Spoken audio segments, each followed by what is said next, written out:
পদ্মা, গড়াই, হিসনা সহ ছোট বড় প্রায় ৮টি নদী রয়েছে কুষ্টিয়া জেলায়। নদী ঘিরে উর্বর তীরবর্তীতে গড়ে উঠেছে জনপদ। তবে দখলের কারণে দিন দিন এক সময়ের উচ্ছল নদীগুলো হারাচ্ছে তার অস্তিত্ব।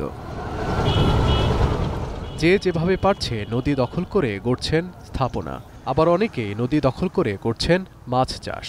প্রবাহ না থাকায় এখন দেখে বোঝার উপায় নেই এক সময় এখানে চলতো বড় বড় লঞ্চ, নৌকা।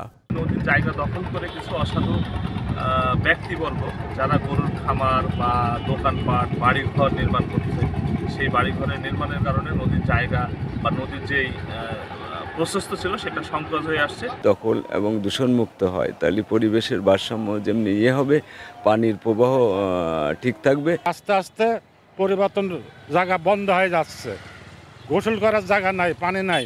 নদী যদি তার স্বাভাবিক ধারায় চলতে পারে তাহলে সে মানুষকে দেবে, জীব জগৎকে দেবে, এই জাতিকে দেবে, এই দেশকে দেবে। নদী পুনরুদ্ধারের ক্ষেত্রে বাংলাদেশের অনেক আইন আছে, সেই আইনগুলোর প্রপার ইউটিলাইজ করতে হবে।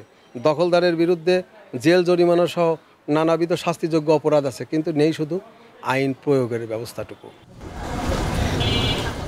সরকারি হিসেবে প্রায় ৩,০০০ প্রভাবশালী দখলদার রয়েছে কুষ্টিয়ায়। দ্রুতই যাদের বিরুদ্ধে ব্যবস্থা নেওয়া হবে বলে আশ্বাস জেলা প্রশাসকের। পানি উন্নয়ন বোর্ডের সহযোগিতায় অবৈধ দখলদারের যে তালিকা প্রস্তুত করা হয়েছে, সেই তালিকা অনুসারে ইতিমধ্যে আমরা কিছু দখল উচ্ছেদের কার্যক্রম গ্রহণ করেছি এবং এটি আমাদের প্রতিনিয়ত এই কার্যক্রম চলমান থাকবে। এটি একটি রুটিন কাজ, তবে এই বিষয়ে আমরা আরও বেশি তৎপর হব। নদীর নাব্য ফেরাতে বেশ কিছু প্রকল্প হাতে নেওয়া হয়েছে বলে জানায় পানি উন্নয়ন বোর্ড।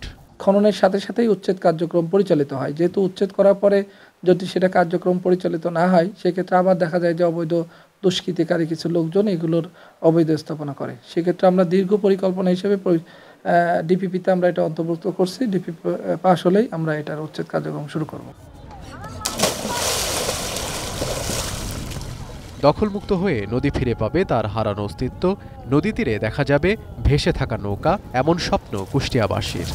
শিয়া বাটার, অ্যালোভেরা ও ভিটামিন ই সমৃদ্ধ লিলি বিউটি সোপ।